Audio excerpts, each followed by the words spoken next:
Hello and welcome to Nothing Ventured with me, Aarish Shah. Today on the podcast with me, I had Edward Kliphuis. Edward is a partner at Softenover Partners, a leading European venture capital firm in life sciences. In today's episode, we talked about how technology can help stave off some of the foundational challenges in healthcare. So the thesis underpinning this fund is that technology can help us stave off some of the foundational challenges that we're witnessing in healthcare globally.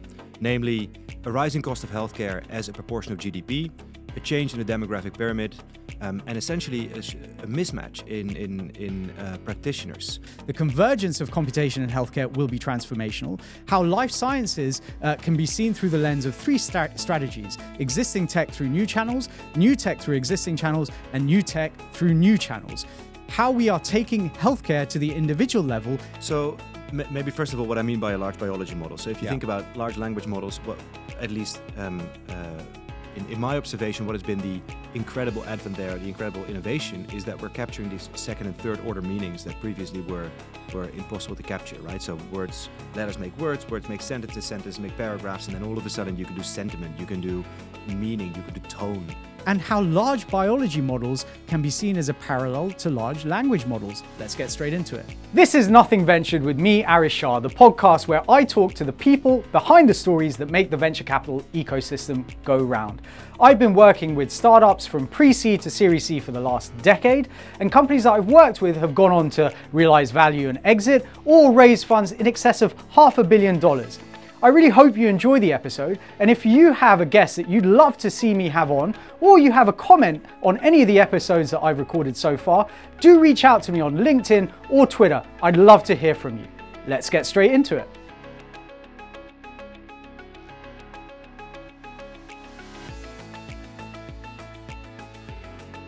Edward, welcome to the studio. Great to have you here. Thanks for having me. Amazing. Let's dive straight in. Firstly, Softenover Partners launched this fund during the pandemic. So talk me through what that was like and what were the real challenges and opportunities, I guess, trying to raise a fund, especially a life sciences fund during that period. Look, I think there's both tailwinds and headwinds there. The tailwinds were that the thesis that we had was proven to be right. So the thesis underpinning this fund is that technology can help us stave off some of the foundational challenges that we're witnessing in healthcare globally. Namely, a rising cost of healthcare as a proportion of GDP, a change in the demographic pyramid, and essentially a mismatch in practitioners. It's estimated that there's going to be a shortfall of about 10 million practitioners in healthcare by 2050. That's 50% of today's global workforce. 10 million. 10 million. Wow. And Sorry to interrupt, is that because of both rising population as well as fewer people entering healthcare, or is that? Yeah, it's a move on both sides. Okay. And I guess it would be hard for me to isolate the actual causality there. Of course, yeah. But my hypothesis, having witnessed my friends going through this trajectory, you're going through an incredibly deep J curve.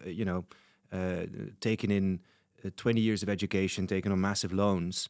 And there is an enormous scrutiny on capping people's upside. So, the capitalist inside everybody else sort of like then goes to private industry. Yeah, why would I do it? Yeah. And it's I think emotionally taxing. Like I still remember one of my best friends, the moment he lost his first patient coming to my front door with a bottle of whiskey and being like, I gotta have a drink. Wow. So that's something that I think a lot of people underestimate. But that as an aside, I think those systemic issues were exposed by the pandemic. So all of a sudden, the world at large realized that there is a systemic challenge around the social healthcare system that we've built so far. And something's got to change. And so here we were with a fund that said, well, we believe that the convergence of data and computation, so the generation of well-structured data, and now finally the computational techniques to turn that data into actionable information, can help us stave off some of these challenges. And that resonated with people. So that was the tailwind. Now, the headwind, of course, is that you can't travel. You can't meet people in person. You have to pitch over Zoom, which is imperfect at best.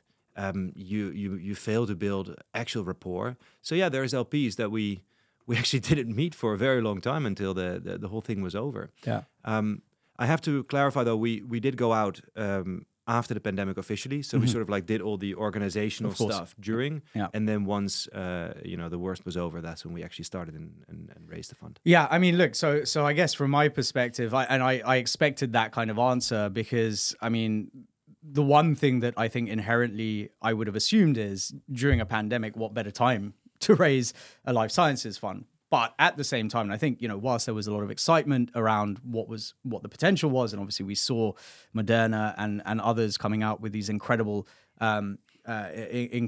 solutions to the pandemic, for what it, for whatever those solutions were worth, and whether or not you believe in vaccination, I think that's a separate matter. But clearly there was a huge advancement in the science at that time, and it was kind of propelled by the fact that, okay, actually, not let's forget about the regulation, but let's fast track that, because actually, if we sit around and wait, we're going to be another 3, 4, 5 years before we come up with a solution.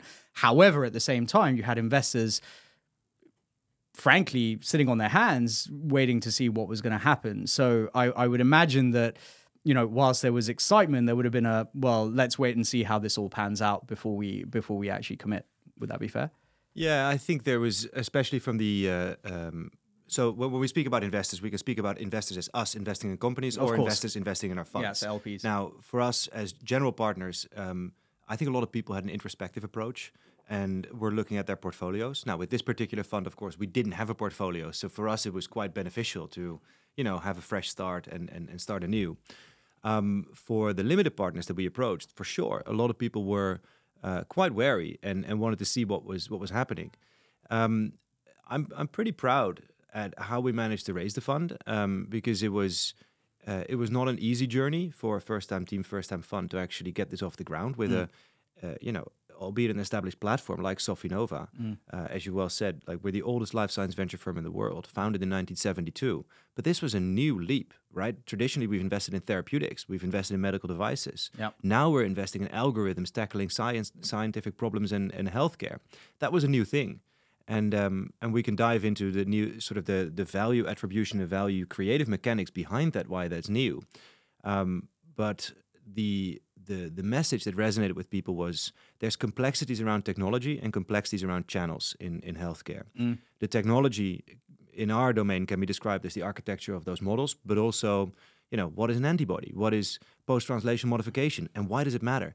Now, we don't have to have these conversations in-house because we're operating from a base level of knowledge that hopefully allows us to immediately go into the novelty of a certain technology that's been presented to us. But for an LP, that may be something. But for an LP, that was not always recognized. Yeah. And so we had to translate that. The second thing was the firm holds quite a bit of credibility when it comes to the channel because, understanding complexities around regulation, having access to pharmaceutical firms, having access to, for instance, insurance companies and understanding what they need to see, that was something that gave people a lot of confidence. So I think the trust that the LPs placed in us really comes from both the knowledge base of the platform and the specialist team that we built. And that was, I'm pretty proud of what we managed to establish there. So would you describe Softenover Partners as a CVC, as a corporate venture fund, or is it a standalone fund? No.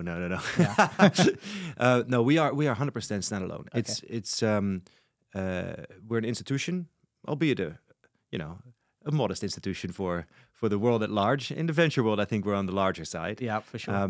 But yeah, with 2.8 billion euros under management, we are a modest institution, but we are not beholden by any given corporate. Yeah. Of course, we do count quite a number of the top pharmaceutical firms in the world, top medical device companies in the world in our LP base. And we're proud of that because it allows us access and a dialogue to the right people. Yeah. But by no means are we a CVC, quite the opposite. Okay, cool. So look, you talked about these sort of channels and strategies. So you see 3 potential strategies that venture scale companies can follow, right? And presumably more specifically within life sciences. So existing tech through a new channel, new tech through an existing channel, and finally new tech through a new channel. So can you talk me through some examples of this and how this impacts how you think about that in the context of your philosophy behind a life sciences fund? Right. There's a lot to unpack. Yeah. So let's start at the first one. So existing tech, new channel. And I would argue these are things like YouTube at its crudest, right? You're still consuming a video, but now it's been recommended to you through an algorithm. Same with ride hailing, same with food delivery. And in our domain, the same with telehealth. Telehealth is not a technological innovation when it comes to the intervention, namely the interface with the physician. It's an innovation when it comes to how you consume. It's the delivery, yeah. Yeah. The second category, new technology, existing channel, is largely speaking pharma. That's where pharmaceutical firms allow biotech companies to essentially go very deep on a new technology, protected by intellectual property rights. And hardly any biotech has ever commercialized their molecules themselves. As best described by BioNTech and Moderna in the pandemic, they still had to strike deals with pharma for distribution. Yeah. And so that's more of a captive environment, and I'll elaborate on that in a second. And I think the new technology, new channel is largely the domain where we play. And this is best exemplified by companies like Akin and Pear Therapeutic in the digital therapy space. I was fortunate enough to work with the team at Akin since 2015. And I think what we done there was incredible. The challenge, though, is that we all assumed that that category of digital therapies would behave as a new technology through an existing channel. Turns out there are no channels. Pharma is not good at pushing code, and tech is not good at pushing a therapeutic product. And so we had to build those channels, and that's hard. So it's almost like creating a new market from that perspective, right? Right, but I mean, the regulation dictates that you got to have nation by nation type clearance, or maybe geography by geography, like Europe can behave as a homogeneous entity as does the US. But it does come with complexities. And so unlocking the commercialization is not trivial. Now, if we go back to the new technology, existing channel, existing technology, new channel. So the pharmaceutical world, new technology, existing channel, it's a fairly captive world. And I always describe this to my partners as there's defined rules of engagement. People are friendly because you cannot afford to piss off another investor or somebody because it's a captive environment. There's a high barrier to entry. And there's about, let's call it 50 pharmaceutical buyers, maybe 4 business development individuals per company, let's say 200, 250 clients who are potentially acquiring your molecule at the back end of that. Yeah. And so the defined rules of engagement make it a very gentlemanly like sport, like fencing. Whereas existing tech new channel, you're secured against the demand of 8 billion people on this planet. Yeah. Anything goes. That's like a street fight with a rusty knife. And this is the TikTok, Facebook kind of challenge, right? Yeah. And you can see it with the tech investors out there. Yeah. Like it's, people are elbowing each other out of the way. It doesn't matter. Anything goes. I'm exaggerating, of course, a little bit here, but sure.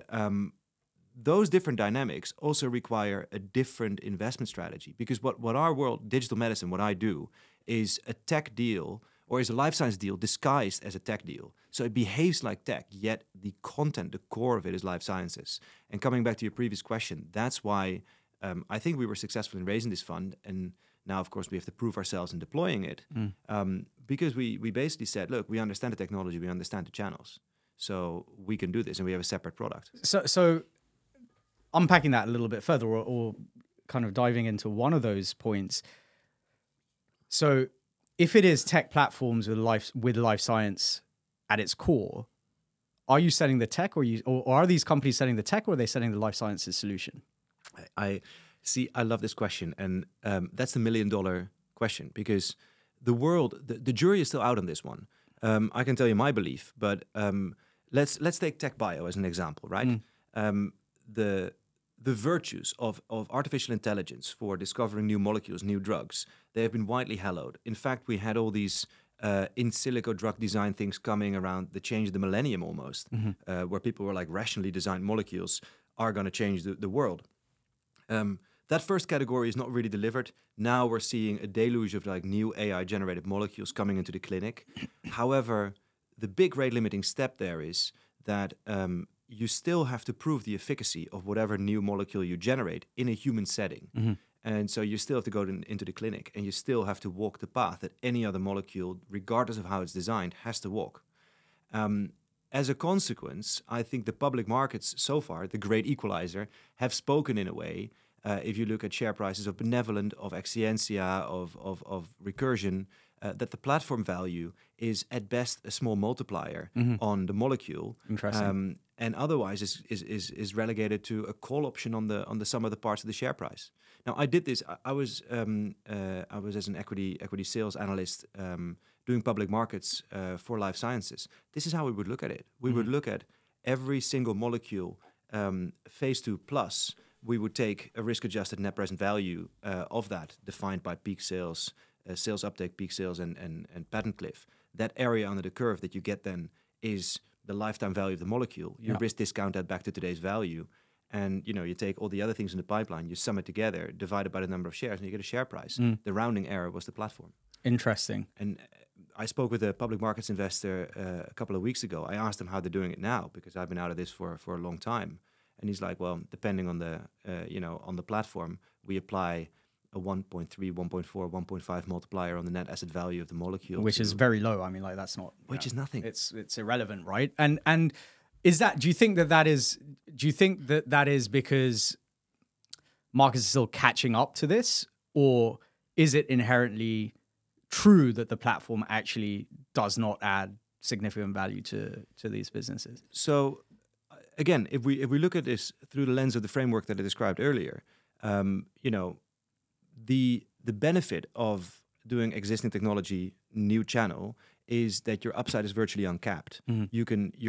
This is what I was trying to say before. If your demand is 8 billion people on the planet, your upside is virtually uncapped. And if there's almost no regulatory hurdle to just pumping something out to customer demand, you can see immediately whether there's cause and effect, and whether your technology or your new venture is actually hitting something. Yeah, if you've targeted someone in the UK and it works, and then you can use the same thing to target someone in India, maybe it doesn't work, you change up, and then all of a sudden. However, we've all agreed on this planet that it wasn't a good idea to just stuff random molecules in people and hope for the best. Yeah. So we kind of want to see first whether it works or not, and that takes time. And so that cause and effect is disconnected. And we have this joke in the team that, the biggest threat to humanity is delayed feedback. Well, this is a prime example of that, because there is delayed feedback. The platform, you cannot see from a platform perspective whether or not it's going to be fantastic until you have multiple approved drugs on the market. And to date, there's only 2 of them that are rationally designed by Schrödinger. Yeah, so essentially what you're saying is, even if the tech had a 1% failure rate, right? Like even if it was 99% accurate, you still then have to go through 7 years of trialing in humans to bring that asset to market. Right? Let's take a concrete example. Let's say the success rate of every drug right now that is designed at 1%. Now, you're coming with a new platform and you're saying my success rate is, I don't know, pick a number, 2%. Sure. Okay, so then we would have to generate 100 molecules in arm 1, 100 molecules in arm 2, and then we'd see 1 approved molecule 10 years later in arm 1 and 2 approved molecules in arm 2. But that's 10 years. Yeah. That's the problem. Yeah. And I think, I mean, obviously we can all, I guess, think about where the technology may be heading, but I think the fact that unless you have, let's call it a biological computer of some nature where you can essentially replicate human, the human features computationally, that's going to be, that's not going to change. I mean, at the end of the day, until or unless regulators decide, well, you know what, actually it's free for all. We've got too much of a health crisis. We just need to throw everything at it, right? Like, I mean, otherwise there's always going to be that. Well, you're leading me to one of my favorite topics, I feel, here, because I was not aware, but okay, good. No, because the whole premise of data plus computation in life sciences is that we can forego the reductionism that's embedded in that. Now, what I mean by that is our scientific process as a whole right now is usually that we take complex problems, pick any problem that we tackle scientifically, and we break it into little pieces, and then we work on those pieces. But whatever we observe in those in isolation, we then take the big translational step that will hold the same in the complex setting.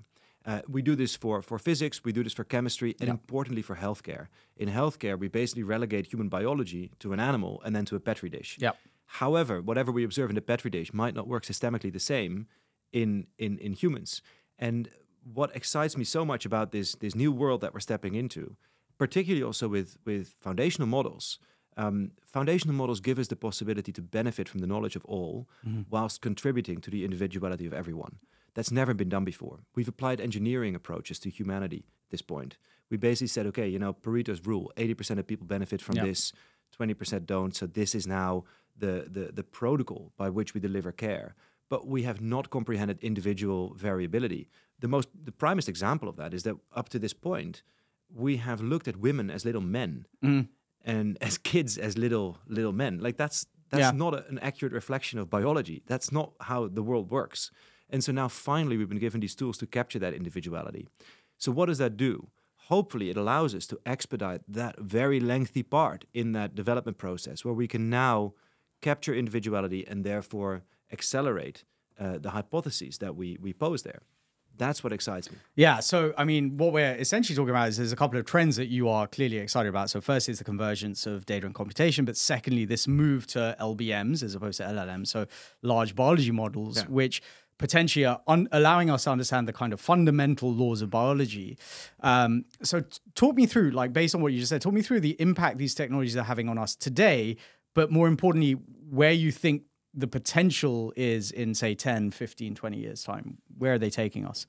So maybe first of all, what I mean by a large biology model. So if you think about large language models, what at least in my observation, what has been the incredible advent there, the incredible innovation, is that we're capturing these second and third order meanings that previously were impossible to capture, right? So letters make words make sentences make paragraphs, and then all of a sudden you can do sentiment, you can do meaning, you can do tone. You can prompt this thing to say, write me a Christmas poem in Hemingway style. Now, if you draw the analogy to biology, we have DNA and RNA that ultimately create amino acids. There's 21 of those. So 26 letters in the alphabet, 21 amino acids. Amino acids create proteins. Proteins are like words. Proteins together form signaling pathways, which are like sentences. Signaling pathways form cells, which are like paragraphs. Cells form tissue, which are like books. And all of a sudden, you can capture all these different elements of functionality that we simply haven't been able to simulate. Now, the best way to drive this home is that every single human on the planet comes from 2 cells, or almost every single one, comes from 2 cells. Yet all the different tissue, all the different variability, all the different the things that make us unique, or even that make parts of our body unique, originate from that. And so we're now finally able to capture all these different elements of variability. That's what we're trying to do with Bioptimus, a large biology model. Now, there's a lot of dystopian implications that one could think of that. However, the utopian ones are that we can finally deliver care in a much more bespoke fashion, in a much more highly individualized, tailored, personalized medicine. So right now, there's no value add because we're building these things, right? So this is it's still in the works. What will be the near-term thing? Look, if you think of a treatment like Humira, still 40% of people don't respond to this. Hopefully we can forgo that. We can basically stop depriving people of life-saving drugs and giving them the treatment that works for them, with the titer that works for them, with minimal adverse effects. Getting, simulations. You come into a hospital, we're taking a biopsy, we're creating a digital twin of you, we're running a bunch of therapies on that, and then we're saying, actually, this is the therapy. And then you can have you add that to small batch manufacturing processes that are growing, and then all of a sudden you could literally print your own medicine. That's right. And if you think about understanding what is a disease state versus a healthy state, isolating that cause and effect, understanding, therefore, not just the biology that makes you sick, but also the biology that keeps you healthy, increasing one, decreasing the other, understanding the role that, for example, our microbiome plays on our body and how we coexist with all these different bacteria that we're carrying around all day long. All these things together, that is simply too complex and too intensive for us to capture up to this point. Now we can isolate cause and effect, or at least that's the ambition. That's wild. Yeah, I mean, that's incredible because, I mean, you could, to your point, the utopian future is potentially eradication of, 99% of known diseases, right?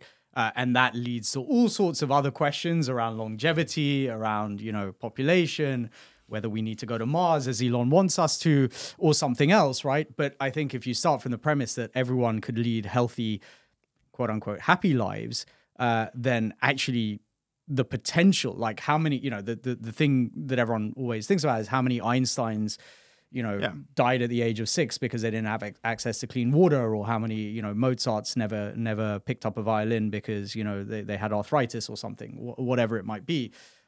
You all of a sudden have the opportunity to unleash all sorts of second order effects because all of a sudden people are healthy. And I'm not saying that we should live forever. Let me clarify that. I believe death is a fundamental part of the human condition. I'm with you, yeah.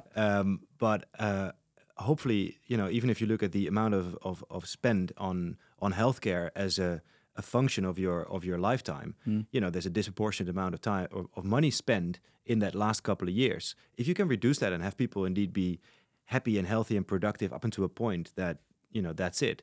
I think from an economic proposition, it makes sense. From a human proposition that makes sense. It's just all in all, hopefully, a future that will benefit all of us. I'm excited to see it coming. Look, one last question. What is one thing that you have a contrarian conviction about from any area of life, whether that's work, politics, socially, or at home? What is that hill that you would die defending? Contrarian. Now you're forcing me well, into you're a VC. an opposing position somewhere. No, look, I think the reason why I do what I do is I just don't believe in a world where we have to select people at the gate and say you deserve treatment or you don't deserve treatment. And I think that the systems that our fathers have built, the social healthcare systems, have brought us an enormous distance. But we're now at a point where we have to innovate if we wish to go further. And I am worried about things like climate change. I am worried about changes to the world that are manifesting themselves. I do not think that in the Western world we will have a major impact on these things. I think the fate of that will be determined in other parts of the world. I agree. So the best we can do is make sure that whatever comes at us, we can at least deliver care that is accessible to anybody, that is affordable, and that we at least have humanity that we can provide to everybody. That's I think, for me at least, the hill that I want to die on, and the reason why I do this. Yeah, you know what? That's wonderful, and I couldn't agree more. One of the things that's really interesting for me is, you live in Spain. My wife is Italian. I've always joked that, the average man on the street in Italy knows more about healthcare than half the doctors in the UK, from what I can tell. But recently my wife and I were talking, we're always quite annoyed with, waiting times at the NHS and all this sort of stuff. But recently she was saying to me, her sister in Italy was complaining about the standard of healthcare that she was receiving as well, which I found wild, because over there, it's like at the drop of a hat, you go to the doctor, you get your, temperature, blood pressure, etc. taken. I think, so the contrarian bit of what you were saying is essentially these systems that worked for maybe 30, 40 years post-war are now starting to certainly, feel the strain, if not in some instances crumbling. And I think certainly in this country, in the UK, there has to be a really rational debate about whether or not what we have is working, whether it is fit for purpose in the way that it's currently structured, and what else can be done to change that and make it so that, again, to your point, everyone actually does have access to that healthcare. Because at the moment, yes, we nominally have access to healthcare in the UK, but the reality is, I know I'm on the waiting list for, to see a specialist. It's a 70-week waiting list, right? It's with a problem that I've had for the last year, and I'm sort of sat there going, okay, well, I'm going to have to go private because, okay, I can afford to do that, and frankly, I don't want to waste any more time waiting, right? But in the meantime, whilst we are, that is a sort of midterm solution to what we're currently seeing. But the longer term solution, to your point, is investing and developing these businesses and protocols that hopefully over time lead to a reduced burden on the system, because people are healthier, not having to actually enter into healthcare as regularly and as often as they currently do, right? Yeah, but I think there's actually, it's funny you should mention Italy, and you said something earlier on the podcast, which was whether you believe in vaccines or not. Yeah, and that really irks me. Yeah. Because have you seen the Inside Out, the movie? The one in the sure. So there's this one scene where they're on the train of thought, and there's this fictionary elephant called Bing Bong, and he knocks over a bunch of boxes. You can tell you've got kids, but okay. Yeah, and he's like, "Don't worry, those are facts and opinions. They get mixed up all the time." And that's it, right? Yeah. So I guess by what at least in my observation, previously we relegated certain difficult decisions to institutions that people trusted. Yep. Now everybody's got a monopoly on the truth. Yep. Everybody's got access to every piece of information, and so we're eroding this information kind of and misinformation. That's right. Yeah. And so we're eroding that trust. I don't have a solution for this, but I do think that combined with innovation that is now faster than a human lifespan. What I mean by this is we previously educated doctors and then we set them free in the wild with sort of like the knowledge that they had at that point, and maybe incremental knowledge increases over time. But off you go. Now you practice and you're a doctor for whatever. With the hyper speed of innovation right now, people need to constantly almost improve their knowledge in order to stay up to date with the state of the art. So those forces, I think, are going to make it increasingly difficult for people to keep that trust. So when you were describing the average man in Italy and what I observe for the average man in Spain, the knowledge of healthcare for me also comes from an element of being able to game the system there. Sure. Because if I could see some of people around me in Spain, if they have a small cough, they will go and get antibiotics, but only take 2 days of it. Yeah. And I'm like, oh my God, like in the Netherlands where I come from originally, that's not the case. That's not easily accessible. No wonder we're getting antibiotic resistance. Yeah. If that's how people use it, they pop it like it's a paracetamol. Yeah. So the educational system surrounding healthcare, the trust that we have, I think that's a challenge. I don't have an answer for it, but it's definitely one of the things that we're also keeping an eye on with this fund. Like how can we address those problems? Because care is only as good as the delivery and the acceptance. Yeah, I think that's amazing, and I couldn't agree more about that problem. I mean, I always have this conversation with my mother-in-law, my in-laws in general. I mean, getting a little bit too kind of deep into the Italian healthcare system, but like for example, like we lived in Australia for a while. There is a medication called Aulin in Italy, which is a analgesic of some nature. I can't remember. So it's often like given for tooth pain or whatever. In Australia, they're like, no, we banned this like years ago because it's just really bad for you. But again, to your point, you go to Italy, people are like literally dousing that, dunking it into their water, drinking it on a regular basis. I've got a bit of a headache, I'm going to take one. And I think, look, the question around information, misinformation, how you get over that, I think, yes, is a really tough one. And I think it's compounded by the fact that, to your point, I think a lot of healthcare professionals, certainly the older healthcare professionals, haven't necessarily kind of kept up with more modern thinking.